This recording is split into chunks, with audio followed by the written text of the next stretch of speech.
Hello, and welcome back to Girl We Gotta Talk. I am here with the breakout star of The Big Shot with Bethenny Frankel, Nicole Rose. She's here to dish it all her experience with Bethenny Frankel, being a DJ for over 7 years. She's a content creator. She's a podcast host herself of the Big Queen Energy, and she's here to just hang out and chat with us today. So, Nicole, welcome to the podcast. Thank you so much for having me. I'm so excited to be here. Absolutely. Thank you for being here. I want everyone to get to know you a little bit better before we jump in. We have a lot to talk about. So if you could kind of give everyone a little elevator pitch in a sense, like who are you, what do you do, what you're about, all of that good stuff. Yeah. So I think for anybody that doesn't know me, the easiest way to explain this, and I don't know why this occurred to me so late in life, but is that there's really two arms of my business, and I am an entertainer and I'm a marketer. And everything that I do falls into one of those two categories or is kind of like split down the middle of both. So what that means is that I'm a DJ. I've been a DJ in New York City for over 8 years now. I have a podcast, right? Like you mentioned, called Big Queen Energy. That's entertainment, right? But you know better than anybody to run that takes marketing, right? And then I'm on, a TV show.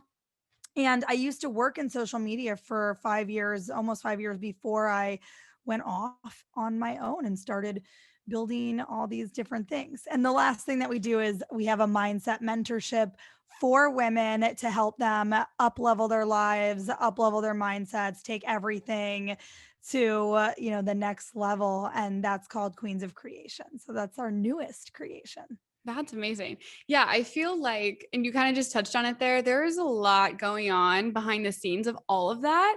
I don't think people realize like how much work it takes to just do one of those things, and you're tackling like 10 different things at once. So kudos to you for that. And your podcast is amazing. I love just like everything about like your page and your podcast and everything about you is just like you have the best energy. And I think everything that you're kind of running is sharing with people how they can also have this great energy, right? Like, I just think you have like the perfect brand. And I want to ask you how you got into all of that. So when did you go to school for this kind of thing, like with marketing and stuff? Or was this did this just kind of like all happen randomly? Like, how did you get started with having that online presence? Wait, thank you so much. Though, first, I just really appreciate that because you work really hard at building something, and it's not like we're millions of followers or listeners yet, but I think it's going in the right direction, and it's just nice when other people that are marketers themselves can kind of notice that the brand is forming right in the right direction. So thank you for saying that. And I think, yeah, it's so great to know that it's giving off that good energy and that empowerment vibe that we intend it to, because that's the whole reason I do it, or else I'd rather not spend the time doing it. Yeah. Right. So I really appreciate that. How did I start? I studied journalism at Emory. I went to Emory University undergrad. I studied journalism, sociology, psychology. And so all of that is very useful in marketing, in scripting out episodes, in, writing copy for social media posts, et cetera. And then then working in social media when I first got to New York for my first literally 4.5 years of my career. My last job, I was director of social media at a company based in Soho that's called Iced Media, where I ran large scale campaigns and events. So the way that traditional marketing and digital would work together. For Ralph Lauren, Diesel, Theory, Swatch, Kmart, and QVC. So we were busy, honey. So that's, I think, working 7 days a week in that business was how I, got good at it. Right. And I would say this too, that I think along the way, as I, went off on my own and was building my DJ career, like I had some very generous influencer friends that were, further along than I was, maybe 500,000 followers or 300,000 or whatever, still like a significant difference between their knowledge and skill base and mine. And this was probably when I had like maybe 20,000 and was really struggling to grow and couldn't exactly hit that stride. Right. And people mentored me, and that was incredibly helpful for me to learn and then pass on that knowledge to the girls that are on my squad now. Yeah, that's awesome too, because I think there's definitely like a competitive environment with, and I don't want to say influencers. I don't really love that word, but with content creators and like people that have this online presence, it's like everyone wants to be better than the next. So I kind of like that you had people that were like, hey, like, let me help you out. Like, let me give you some tips on this. Like, I love that. That's so cool. Yeah. And I think, and part of it is like, if you put yourself out there, right, with that good energy and you're friendly and you're genuinely interested in other people and you have something to offer back to them. Like one of them, I wrote her recommendation letter into Soho and now There I you was like go. on her Zoom wedding, now we're like really good friends. Right. But it's like in the beginning, it was more like, okay, well, we see a few ways that we can help each other, let's do it. And so something beautiful can blossom from all of that too. Yeah. Oh my gosh, I love that. Well, as far as like kind of keeping that sense of community and keeping that following, like because there's so much behind the scenes, like what are things that you've done to kind of like keep growing, getting your name out there and like creating that community and your followers? Yeah, I think honestly, we put a premium on creating content that has viral potential, right? Not every post is going to go viral. And so we do that both on my personal page, right? If anybody's like, who is this chick? It's Nicole Rose Stillings. But if you type in Nicole Rose or Nicole Rose, you're going to find me at the top with the check mark. And then on the podcast, it's just Big Queen Energy and pod, and the strategy is different, right? So I think it's just really being as specific about who you're speaking to from each page, not trying to do it all, because you can't be viral for all niches and all audiences, all at the same time for everything you would maybe like. Exactly what I'm saying, because I can see you nodding that Yeah. like when you niche down, you can have more success. And figuring out what people want from us in what capacity. So on my page, people want to see lifestyle and style shots, street style. What am I wearing on an average day? Like really my page is driven mostly by fashion. That is why we get new followers when we have a post with an outfit that, is something that's attainable for just an average person to wear, right? I'm not head to toe in Dior all day, although I would love that, but she's not there yet, but it might be like a matching set from Zara and that did 10,000 hashtag views and 50 followers. What? Okay, great. So it could be something as simple as that, but recognizing, right? It's an analytics game. You're recognizing that's what is trending. So how can we replicate this in a way that's not boring for our current followers? So it's trying to figure out where you have the viral potential and then just keep doing it, keep hitting that thread. And then with the podcast page, honestly, the memes that I come up with, just like weird shit that I think in my head, do the best typically.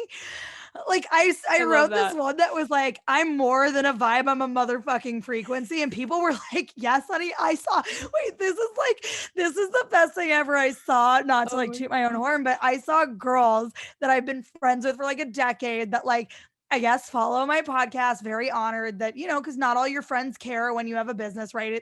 It's yeah. like usually other people that you expand your audience to. But one of a girl that I have known for like a decade posted that as a comment from another best friend's birthday. And I wasn't able to attend that birthday, but it's like, I wrote that. Yeah. Like, and you follow me and you liked it. So I know that you just like took my words and put it as a comment, but like that copying is like the highest form of flattering, right? And so I was Absolutely. like, amazing. Like these are words are powerful, right?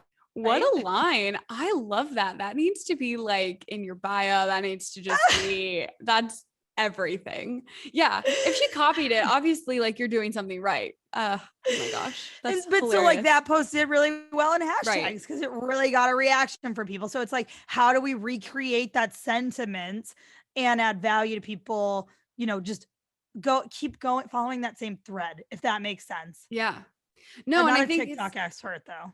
oh, is anybody like, I'm still trying to figure it out. TikToks just take way more time than you think. Yeah, yeah, Like yeah, coming yeah. up with the content and then like actually like going through recording it and like executing it the way that you want it to be done is the difficult part. Like I really can't nail it down. My TikTok is not great. I'm doing the best I can though. Like I'm really trying. We had TikToks that I made. So I made these TikToks or me and one of my girls on the team, we made these TikToks making fun of me from The Big Shot with Bethenny, and those like went viral, right? They did like 40,000 views and we have like 250 followers. So that's obviously viral, quote unquote, for that size audience. And that was funny, but it's like, now I'm like, shit, what do I do next? I'm like, that was very niche. Like that was like a little too niche. So now it's like, okay, we got to figure out where we're going with that. Yeah. Yeah. Oh my gosh, that's so funny. I guess just poke fun at yourself. It seems like that's what people like to see. Like just shit on yourself more, I guess. That's hilarious. So as far as like gaining that following to begin with, because I think a lot of people, like if you talk to anybody, it's like, oh, the dream would just to be like an influencer and like not have to do that much and like post pictures of myself. And like what we're talking about now is clearly not the case. Like there's way more to it. But as far as like getting started in that, like how did you, I guess, start with your platform? And what would you say to other people that are like interested in potentially doing that themselves? I mean, I guess at first it was really like I was posting random ass shit when Instagram dropped and nobody knew what it was. I like got rid of my BlackBerry to get an iPhone so that I could have Instagram, because I was like, this is hot girl shit. I need to be on this, you know? This is literally so long ago. And then I was like, what do I post? And I was like, I got a new pair of Louboutins today. Let's post that. No. Ate some sushi today. Let's post that. No. Like literally it was like the biggest failure for like, so like I bought a bottle of Dom today. Let's post that. Don't know. I hope somebody gave me that, because that should not be what I was spending my money on. Right. But like, or someone would send it to me in a club, right, when I used to DJ in nightclubs. And so I would just post like really dumb shit. And then like one day it occurred to me, oh, I met this girl at like a networking event and she was doing social media for clients. And she was like, you need like a strategy. And I was like, oh, that's such a good idea. Like, I know that. I used to do this for a living. Like, why did I forget about that? Right. But I was in agency life before Instagram. So I really just knew Twitter and Facebook. So I was like, oh yeah, strategy. Okay, you're hired. You know what I mean? I was like, you want to help me do this? Great. So then we, started shooting content and putting more DJ content up. And then at first I was starting to trend in DJ hashtags, which was great for business. Like screw, honestly, you don't need a huge following to make money from Instagram. You just need a strategy, right? And you need to understand hashtags and what types of content can trend on those hashtags. And not buy a shitload of fake followers, because then you just, and that's the shot key at trending. Right. So, and I think I wish more people knew that, because I know how much that harms people's businesses when they do that. And so I always tell everybody not to, but people don't listen to me.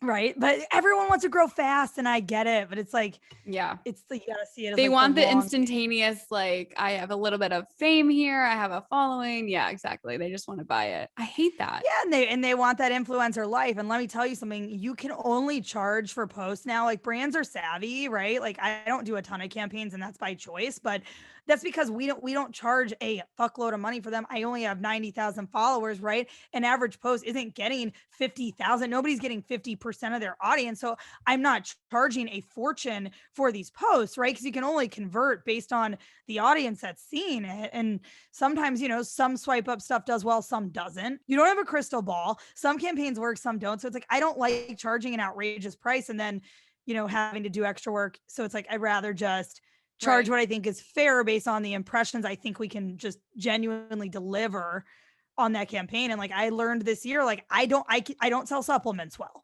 Nobody that follows me really wants to hear from me what fucking supplements I take, and I'm okay with that. I'm good with me, but I'm not taking another supplements campaign, that's for sure. Yeah.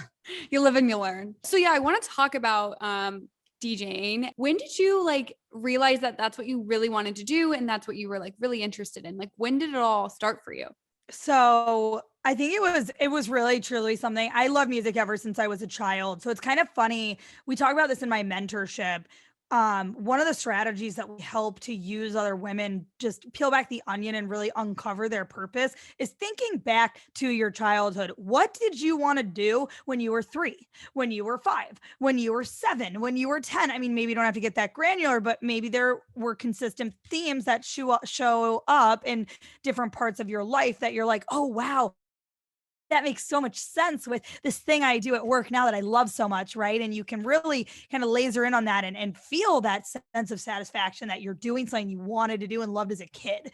Like that just feels good, and it reminds you that you're on the right path, right? So I always knew that I love music. I would grab a hairbrush, dress up in my mom's heels and clothes and jewelry and fucking blush and listen. I mean, I literally would do drag. Like, it's like literally like I did drag in my living room when anybody would come over, and my friends' parents especially, and I would like turn on TLC or Missy Elliott or some inappropriate 90s hip hop and R&B. And I would just sing. I would pretend like I was a singer, and they were like, do you want to take singing lessons? Like, they gave me piano lessons. They bought me a baby grand. They put me in vocal lessons. But that was not it. Right. So it's like, but we didn't know what it was. But I think, they were just trying to be helpful. Nobody knew about a DJ. Like, that was not like a thing. People weren't DJ. Like, that wasn't really a respected job, nor was it was not a common job. And like, there was not equipment that was, there was not digital equipment. So it was tough for women to be in that biz. There were just really no women in that biz when we were kids. Right. So I would do that. And then in high school, I would always have the house parties at my house, not because I like wanted to party more than anybody else, because I love to make the mixtapes. Like, I got so much joy from watching everybody have the time of their life and jump up and down and dance. Like, that was so fulfilling to me. Like, that's a weird thing. I don't know if that's so fulfilling to everybody else, but I really loved it. And then, when I was working in my last agency job, and I was really burnt out, I called my father, who was a forensic psychiatrist, right? So, he analyzes people for a living. And I called him. I'm like, Dad, I'm fucking stressed. Help me out, bro. Like, I need like something's not right. And he's like, you need like a hobby. Like, you need passions. Like, is there anything else you've ever wanted to do? Like, you just sound burned out and you need to like get some creative juices flowing some other way. And I was like, oh yeah, hobbies. I forgot about that. I don't have any but like shopping and drinking. And I'm like, I was like 24, 25. Okay. No shade, right? Like, that's what my life was like too at that age. And he was like, no. Think about like something that you want to learn. Like, it doesn't need to be there was no like pressure. He was just like, think about something that you think you would just deeply enjoy and take a lot of fulfillment and satisfaction out of, and let's talk about it and try to figure out how to get you started. And so I thought about it, and I called him back like a few weeks later, and I was like, I want to be a DJ. And he was like, oh, okay. He was like a little shocked, but he was like, okay, how do we do that? And I was like, I don't know. Let me get back to you. And I was like, called him back, and I was like, hey, I know this guy who's a DJ who said he would coach me. And he's like, okay. He's like, write me a business plan. What do you need? How much does the coach cost? How much does the equipment cost? Like, write me a business plan, email it to me, and we'll discuss. So I wrote my first business plan. And here we are. And here we are. What a process. Well, I think that's like really cool to just be like, okay, what was I interested in? Like, what are my passions? Like, deep down, what am I not thinking about? And like, clearly, like, music has always been one of those things. So I love that, like, you kind of pulled from that and you were like, this is actually really what I want to do. You've definitely had some cool gigs. Okay. Some of the names I'm going to throw out here: Noah Cyrus, Diana Ross. And then this one was really cool for me because I'm just like a reality TV person, but like, you were on Summer House, right? Like, what the heck? Okay. So you have to tell me about all of that, because that is, you went from like, let me think about what my hobbies are, to now DJing for all of these like names. Like, what? Tell me about all of that. But it wasn't overnight. Like, there were so many nights in my 20s where I would stay in instead of going out, or I lived in meatpacking, which is like on the way to the club. And I would tell people like, come over, swing by, I have wine, sit and listen and give me feedback. And then you can go out, you can walk there from my house. Right. So I would literally like basically pay people to sit in my apartment and listen to me and tell me what songs they loved, what transitions transitions were good, what I could improve on. And literally I just am lucky I had really good friends or I had great wine or I had good music or all of the above. But people would do that. And I really devoted so many hours, thousands of hours to practicing and getting good. So it's not like an overnight thing. And it took a while to build up to that kind of like celebrity type clientele. That wasn't, I've been doing this for a long time now. That wasn't like in my first couple of years. At first I was just like, oh yeah, I'll take those drink tickets. Sure. Right. You know what I mean? Yeah. But then, yeah, we got there and I think it just practice. Like practice makes perfect. Like if you want to get good at something, you just have to like really dedicate time to doing it. You have to prioritize it over other things. There were so many years. I mean, I'm 34 and single, and that's not an accident. That's because there were so many years in my 20s that I prioritized DJing, practicing, going to events, and traveling around the world for my clients that over dating. I'm serious. So that is genuinely, that is a big sacrifice, right? On the flip side of that. I mean, I hope I don't have to be single forever. I just froze my eggs. Like, we're baby girl is good. Don't cry for me. But there is a lot of sacrifices that I made to rise, in the field. Absolutely. Well, and that just kind of goes back to the whole, like, it's not an overnight thing. It's not an instantaneous, like, sort of growth. Like, it does take time. And like, that's a clear example that you really need to like work hard for what you want in life. And I think that's so admirable. Congrats on like finding something that like you're passionate about and like really like sticking to it, taking those sacrifices. I mean, like your 20s are just like, I talk about this with so many people, but your 20s are just so difficult in that people expect you to have everything figured out. Yet like, and so you have that pressure of like, okay, well, shit, do I need to be like getting married right now? Like, do I need to be having kids? Like, I mean, every friend in my life is in a different stage and it's almost like more stressful because of that. Like, I don't know where I fit in. And at the same time, I'm like so career driven and I want to be successful. And I definitely do make sacrifices. And I don't know if I'm making the right sacrifices sometimes. And right. like, sometimes I'm like, okay, well, I have podcast to record and like I can't come out tonight or things like that. And it's like, am I choosing the right thing? But like, I know for me that if I'm passionate about something and this is something I'm passionate about, like I'm going to stick to it. You have to make sacrifices. So I feel like, I don't know. I just find like your 20s such a weird time, but it is a hard time. And a lot of the girls in my mentorship program are in their 20s because I think you go through so many transitions, right? So many, right? Like you're out of college transition and then maybe you move cities at some point. That's another transition. And then you definitely switch jobs a couple of times, right? Like you're trying to find the right company fit, the right role fit. So those are other transitions. Like your 20s are definitely the time where you're like really trying to figure stuff out. And so the thing there is all about clarity and what can you do? Who can you talk to? Can you journal more? Can you meditate? Can you do a mentorship like ours or something? Like what processes are you doing to form more clarity in your life?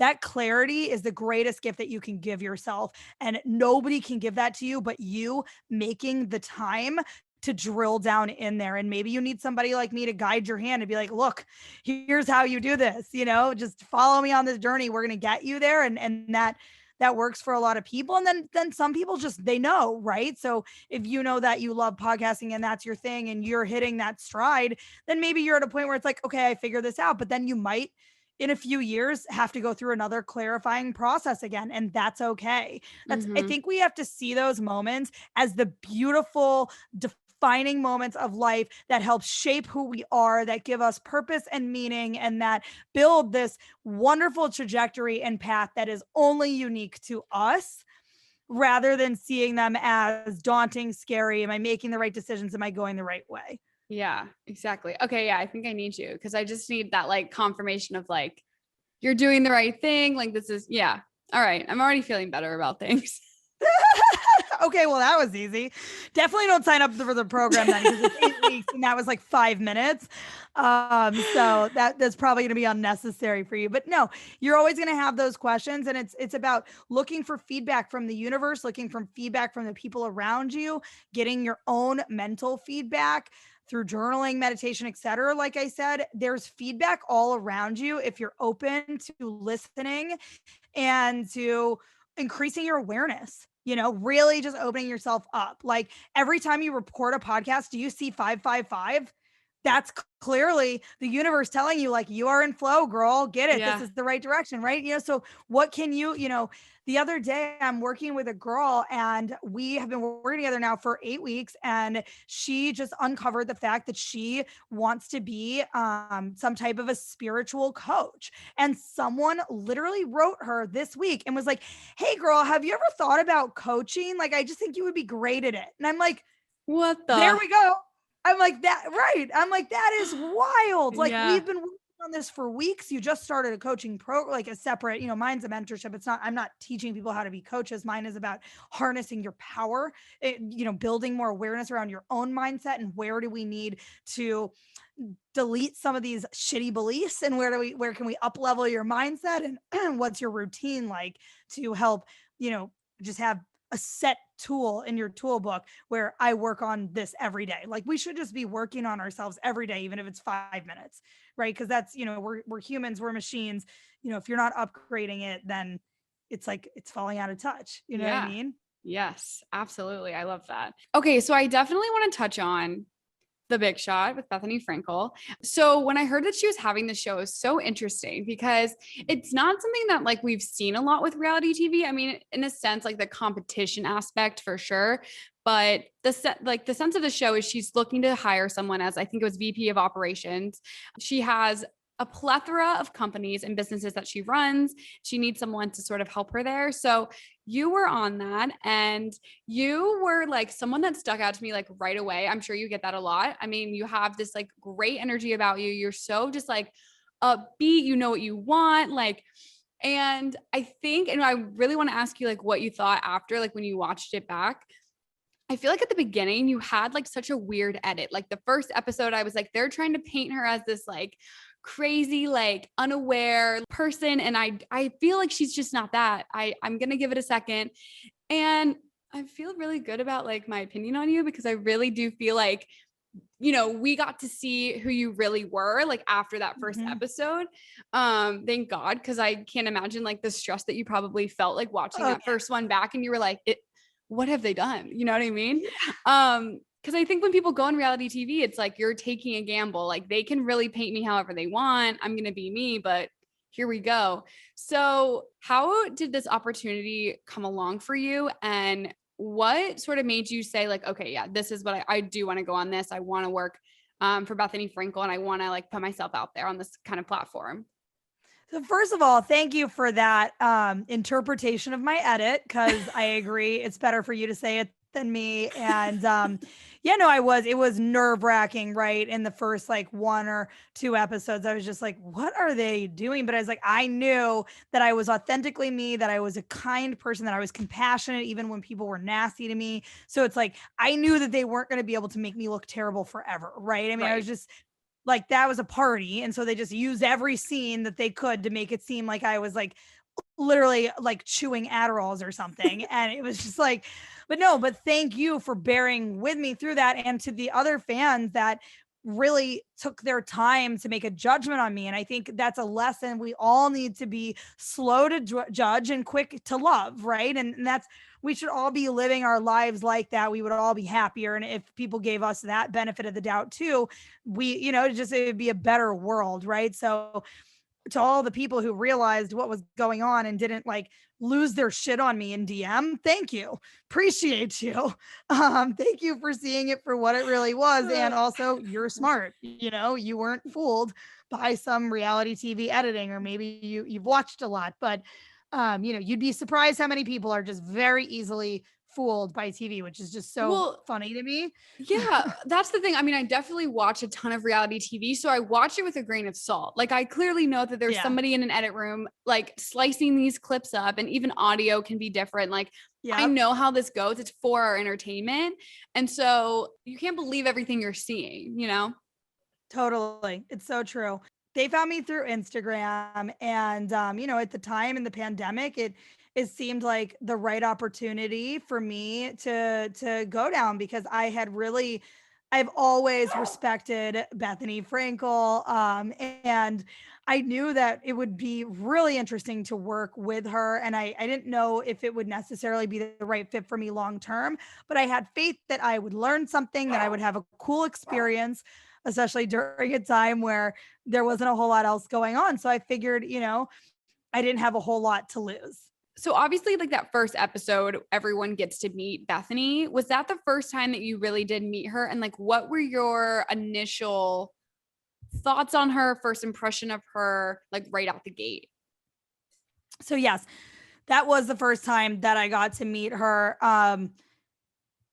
It was intense, right? I didn't realize I was shocked to see that people, so many people were getting cut immediately. I mean, I just really didn't know what to expect. There wasn't a strong format to the show like like The Apprentice or other competition shows that I had watched. So for me, I don't know that I had a ton of expectations going in. I mean, she was the center of attention, but I kind of anticipated that that would be that way, right? Obviously, I've seen her on The Real Housewives.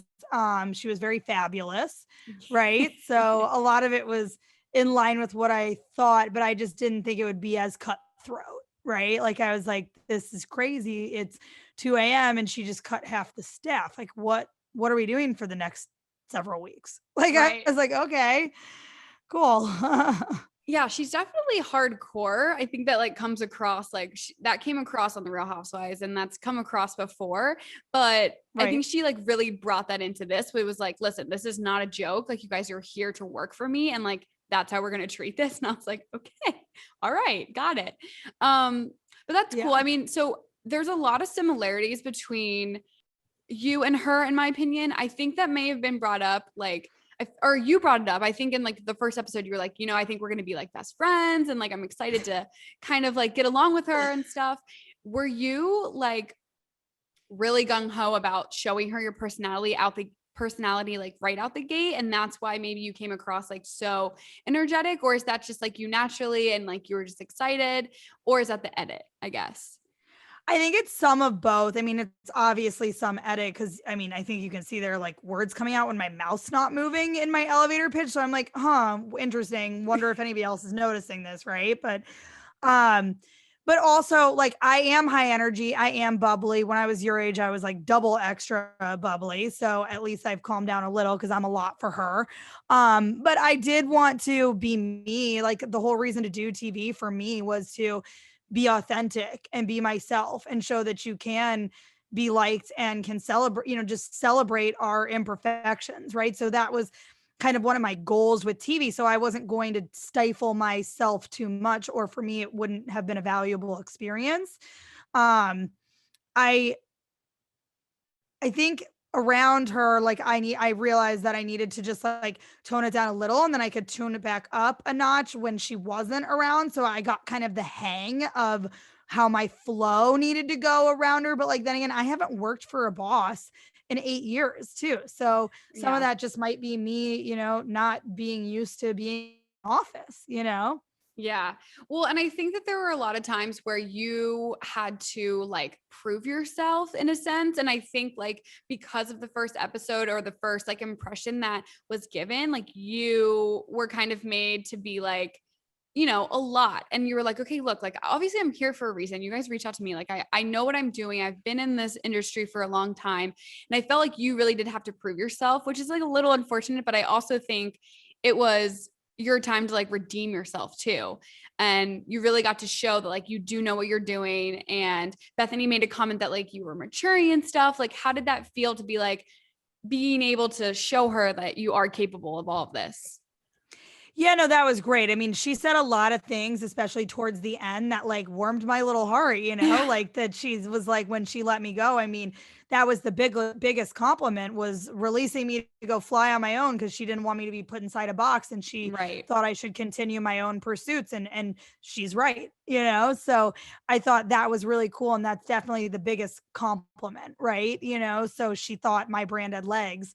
That's thank you. You know what I mean? Coming from someone who's a brand genius, that's a massive compliment, right? So I think, it was a weird dynamic because I think I came in guns blazing, let's be girls, and that's just not her personality. And Right. like I probably should have like thought about that given her history with like not being super friendly with people initially in Real Housewives and whatnot. So I think she's, she's more, she's a hardened shell. So it takes like longer for her to warm up to people. And I'm just not like that. I just love people, like genuinely. And also, I mean, keep in mind this too. It was a pandemic. So we were like Extra that first excited. day. Yeah. Yeah. I mean, like I hadn't seen people in 2.5 weeks. I'm sorry. I was excited. Wouldn't you be? Yeah. Like, I hadn't seen a single person, not even my own dog. Yeah. We're Like, drinking. you know what I mean? There's like more than one person in front of me. Like things are happening. Like I would be the same. I would literally be the same way. And I'm someone that like loves meeting people too. I'm not like, it doesn't take me long to like start conversation or like warm up to people at all. So I feel like I would literally be the same way. And that's why I was like, okay, I really like Nicole. I think she's like got a good energy. And Bethenny was just very much like not on the same page originally. And I was like, okay, this should be interesting, right? But I like really admire. She kept me. She kept you. And I think like me. she really did like you a lot. And I think she obviously saw like you were capable of so much. She just made so many comments like throughout about like your work ethic and like how you, I mean, there would be I can't imagine the stress that you went through in this show. Like there were all the challenges. I'm like, this is very stressful. Just sitting here on my couch. Like what? So you're I a can't marketing person, so you get it. Yeah. And I like, and there was like one of the challenges I remember, like a new guy came out, John or something, and you guys did the charity video. And he was like, I just got here and we have like 2 or 3 hours to make this. And I'm like, that's just not enough time. Like what is going on? So I can't imagine the stress that you went through, but I feel like you were able to like deal with the stress, let things roll off your back when things were mentioned or like people were throwing jabs at you. And I feel like you just have like a good head on your shoulders. And Bethenny was able to see that. So I just like want to let you know that like you crushed it. Not that you need to hear that from me, but I feel like you really proved yourself. You redeemed yourself from like that first night one edit. And I'm sure like so many other people saw that too. So I just find that like admirable because I would be shitting bricks in front of Bethenny Frankel. So good for you. Thank you.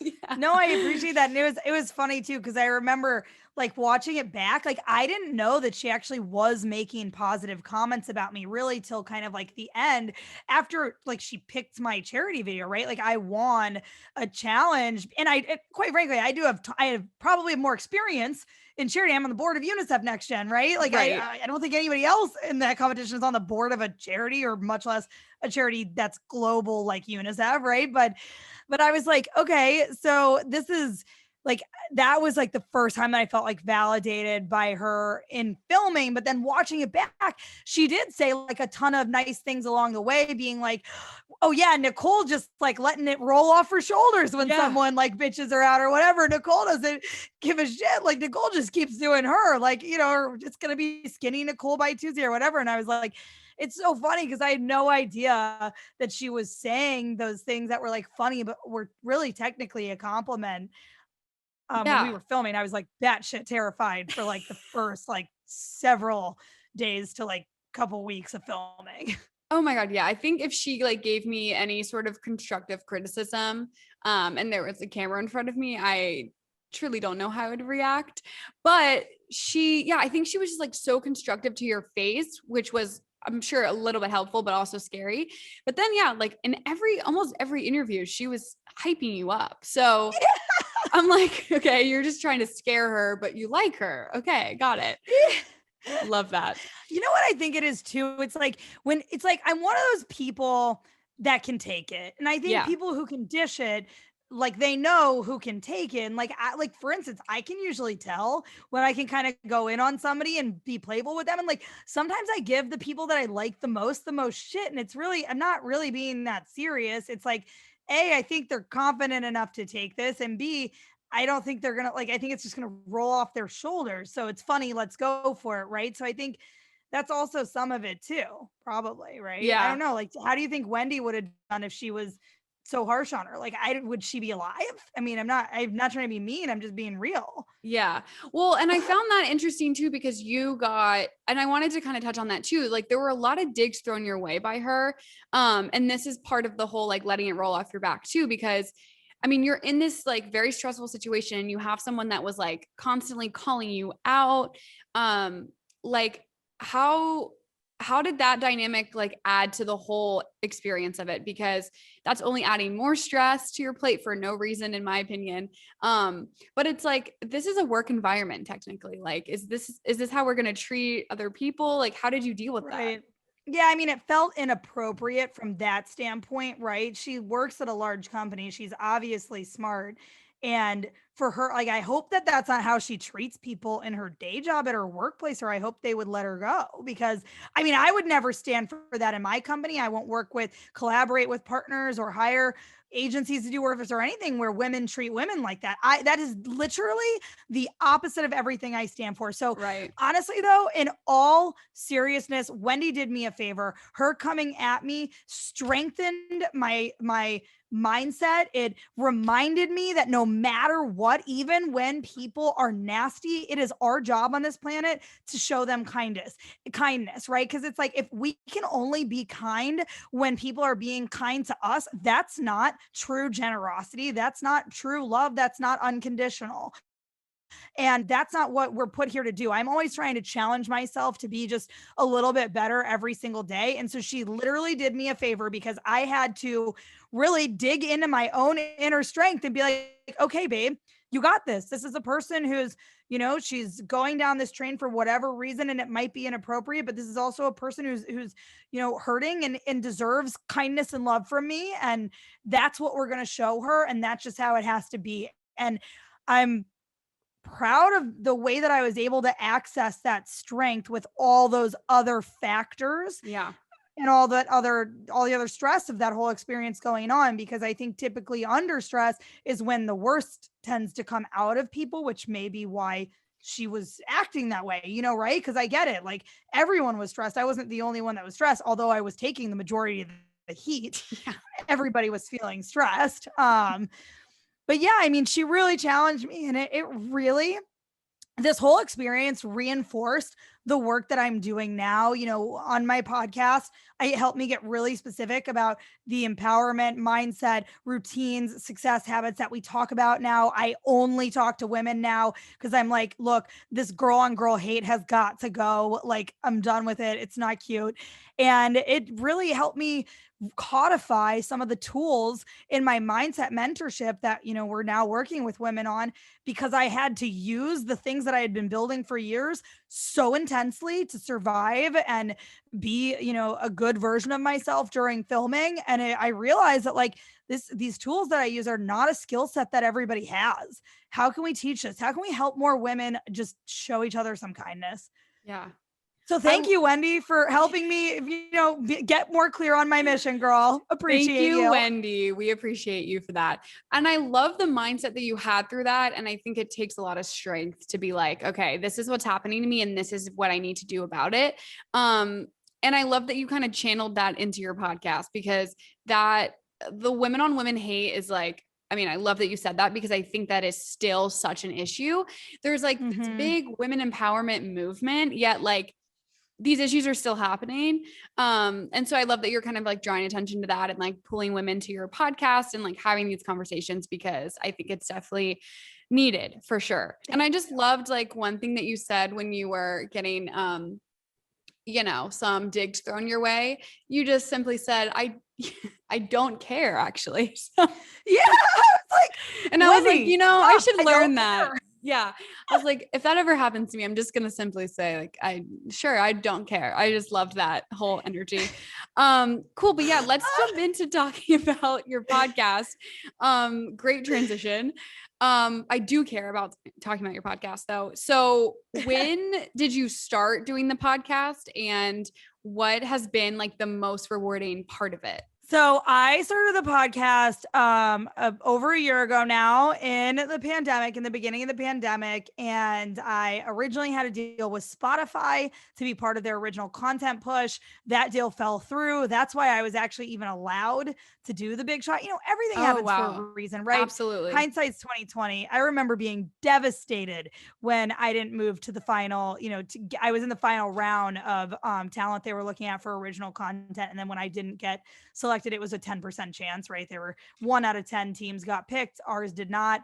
But I was devastated, right? And then a month later, I was moving forward on this process. So everything always happens for a reason. I truly believe that the right things that are meant for you will find you if you keep an open mindset and stay positive, right? If you're negative, you're going to shun all the good opportunities that are coming your way away. People, won't feel a good vibe from you, or they'll be scared to reach out, and ask you or something. But yeah, so that's really how. I mean, I figured that if Spotify was willing to pay me and train me, then I had it. I was like, I should do this. Why am I not doing this if guys like Spotify would take a bet on me? Absolutely. Good for you. And I think that you're totally right. Everything happens for a reason, and you wouldn't have gone on the show had that happened. And I mean, you're clearly, you don't need them. Like, you're doing great and you have great content going out each episode. So Big Queen Energy, listen to it, give it a listen. I'll tag everything. Real quick before we wrap things up, just some big takeaways you want people to get from you, your podcast. If they watch the show, what do you want them to know, like, truly about you? Anything you really learned from Bethenny, just like a good, takeaway from it all. Yeah. So I would say your energy is everything. How the energy that you approach a situation with does impact the situation and therefore impacts the results. And when people can realize this, when you really exercise this skill set, you can see how much of an impact, how much more control you can regain over your own life. So even when things look like they're not going your direction, do not spiral. Do what you need to do. Take a minute, do some breath work, get into a meditation, read your list of mantras, come take Queens of Creation. We'll help you build your own manifest mindset tool that you can use in 2 minutes to align yourself. Like, you have all the power. We all do. We're all in control of our experience here. We can turn anything. We can turn any lemons into limoncello or lemonade, or if you're non-alcoholic, I don't know anybody non-alcoholic, but somebody might be. Like, you are in control. And when you control your energy by way of controlling your mindset, right? You have to control your thoughts first to control your energy. It's like how Bethenny Frankel always used to say this when we were filming. And it took me some time to understand it. I remember being I took a month off after filming that I would too. Hot mess of a show. And I was like in Florida on a run, like staying with my bestie, and like the gates opened up. They've never done that again, by the way. And I just had this like epiphany, like, she always used to say, how you do anything is how you do everything. Sure, that's true. But the truth is that action is already too far down the totem pole, the chain of reaction, right? How you think about anything is how you think about everything. When you control your thoughts, you are in control of your life. And it's so true. I mean, I'm not trying to be like a cheesy self-help coach. This is more for empowerment. This is for women to be able to realize everything that they want in life. You will have it if you believe it. If you are having trouble believing it, there are tools for you. We have programs for you. There are other tools that you can search online. You can learn how to meditate. You can learn how to raise your vibration. You can learn how to visualize. There are so many things that you can do to make sure that when you show up to work, when you show up to an event, when you show up to a networking opportunity, when you show up to a new collaboration, that you bring that good vibe, right? That everybody wants to do business with, so that you can grow in the direction that you truly are passionate about. So I'm so grateful that this show helped me really realize that I need to help teach other women this, because I think that was the greatest thing, was that I learned from doing this show, when people would watch it back and DM me, that they were like, whoa, girl, you have more confidence, like than I do in all years of my life filming this show, or whatever people would say. And to me, it's like, that's always surprising, right? Because of course I had plenty of fears going into filming and during filming. And I would use my mindset tool to like avert a panic attack, right? In that photo shoot or whatever. Like that shit was no joke, know? Yeah. But I'm all of these experiences in life clarify, right? What we were talking about earlier, all of these experiences, micro or macro or whatever, clarify the direction of your life and the path of your purpose. And yeah, I'm really grateful to be doing work now that, people reached out from that show and were like, will you mentor me? And I was like, well, I'm building it, but sure, you want, they're like, we need to start now. I'm like, okay, I need girl. help now. Thank you. Fine. So yeah, if anybody's interested and they want to talk to me more about this stuff, I love helping other women grow their confidence, up level their mindset, and get to the next levels in their careers and sort more clarity on their own paths. It's truly my greatest passion in life. Nothing is more fulfilling. And you can DM me or email me, and I will just give you more info. So Yeah, so many words of wisdom just then. Oh my gosh. Thank you so much. I'm going to tag everything below in the show notes for you guys to contact Nicole if you want to. Definitely recommend. Listen to Nicole's podcast, Big Queen Energy. Watch The Big Shot if you haven't already. I mean, we just kind of spoiled a lot of it, but great content, such a good watch, and watch past episode 1 because you're going to love Nicole just as much as I did. Thank you so much for coming on. This was such a fun conversation. You are amazing. You're everything I wanted you to be and everything I believed like you were. So I'm just happy to have you on here. And yeah, thank you so much. Nicole Rose, everybody.